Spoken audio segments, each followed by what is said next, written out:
Hello बच्चों, चलिए प्रश्न पढ़ते हैं। प्रश्न दिया कि आप इस प्रेक्षण की पुष्टि किस प्रकार करेंगे कि विलायक में अवाष्पशील विलेय के विलयन का वाष्प दाब शुद्ध विलायक के वाष्प दाब की अपेक्षाकृत कम होता है। इस प्रेक्षण से संबंधित नियम का भी उल्लेख कीजिए। तो सबसे पहले बात करें अगर इस प्रश्न में मुख्य अवधारणा की, तो देखो क्या होगी। मुख्य अवधारणा जो इस प्रश्न में होगी वो होगी अवाष्पशील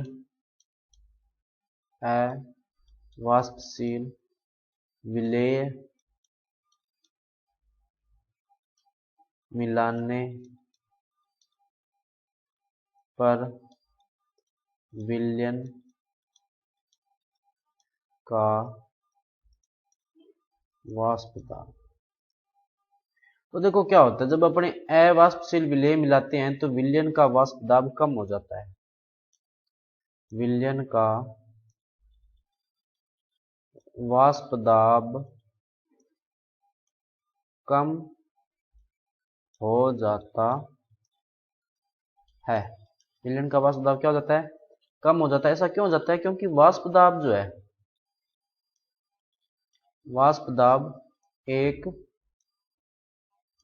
पृष्ठीय परिघटना है। वाष्प दाब क्या है? पृष्ठीय परिघटना है। इसका मतलब कि वाष्प दाब जो है पृष्ठ के क्षेत्रफल पर निर्भर करता है। पृष्ठ के क्षेत्रफल पर निर्भर करता है। यानी कि पृष्ठ पर उपस्थित अणुओं की संख्या पर निर्भर करेगा। संख्या पर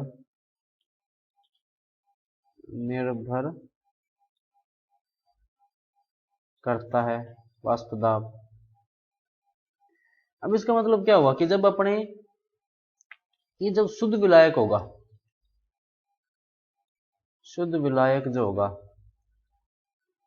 शुद्ध विलायक में पृष्ठ पर सारे अणु वाष्पशील विलायक के होंगे। वाष्पशील विलायक के होंगे। विलायक के होंगे जिससे वाष्प दाब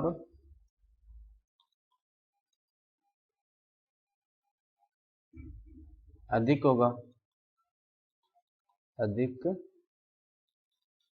होगा।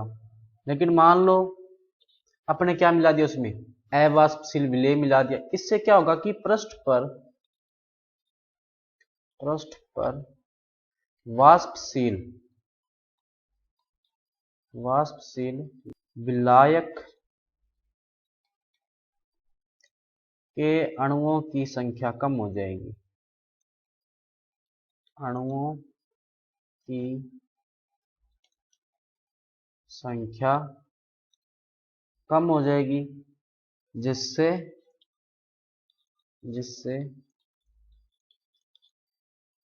वाष्प दाब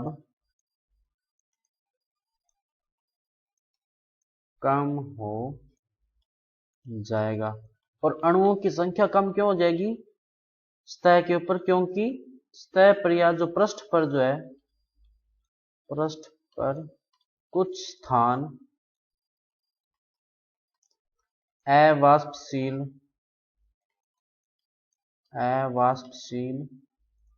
विलेय के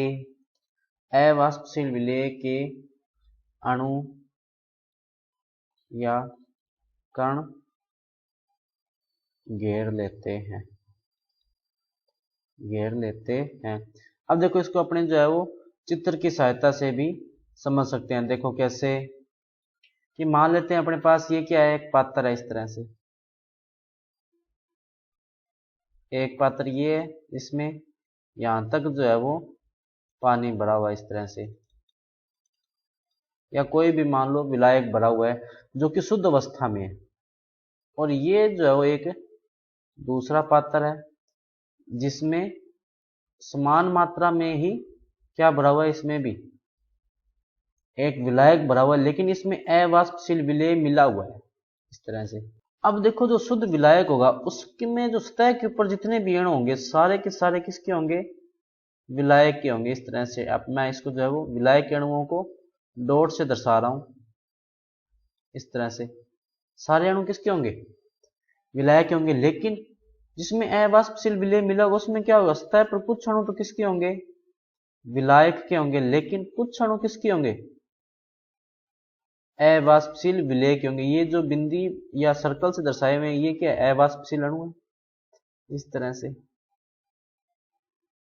तो इससे क्या हुआ कि जो विलायक को पृष्ठीय क्षेत्रफल मिल रहा था वो क्या हो गया, कम हो गया, जिसके कारण अब कम विलायक के अणु जो है वो वाष्प में बदल पाएंगे और उसके कारण उसका जो वाष्प दाब जो है वो कम हो जाएगा। अब बात करते हैं इसमें आगे कि इस प्रेक्षण से संबंधित नियम का भी उल्लेख कीजिए। तो देखो क्या नियम होता है, तो इसे कहते हैं अपने राउल्ट का नियम। क्या कहते हैं, राउल्ट का नियम। तो बात करते हैं कि राउल्ट का नियम जो है वो क्या बताता है। तो राउल्ट के नियम के अनुसार किसी निश्चित ताप पर, निश्चित ताप पर किसी विलयन के प्रत्येक, किसी विलयन के प्रत्येक वाष्पशील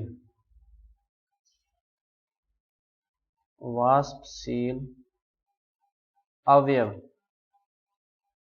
का आंशिक वाष्प दाब, आंशिक वाष्प दाब,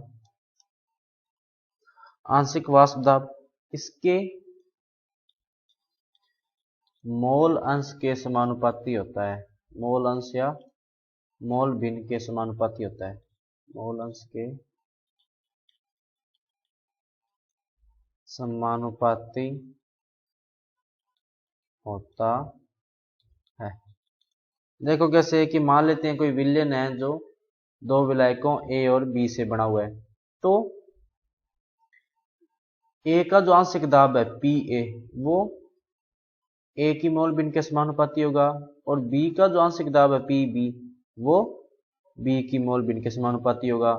जब अपने समानुपाती का निशान हटाएंगे तो क्या आ जाएगा, पी ए बराबर हो गया पी नोट ए एक्स ए, और पी बी के लिए जब समानुपाती का निशान हटाएंगे तो क्या आ जाएगा, पी बी बराबर P not B into X B.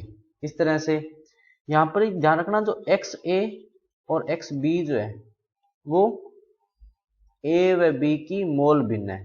क्या है, ए व बी की मोल भिन्न, और पी नोट ए और पी नोट बी जो है वो ए और बी के क्या है, शुद्ध अवस्था में वाष्प दाब, शुद्ध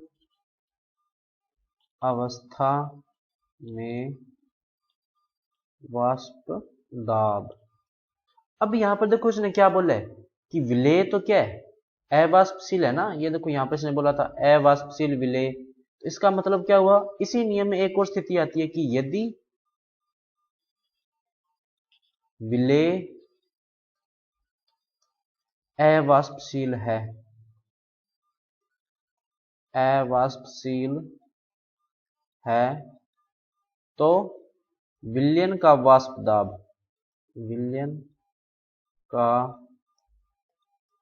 वाष्प दाब विलायक के वाष्प दाब के बराबर होता है, विलायक के वाष्प दाब के बराबर होता है, वाष्प दाब के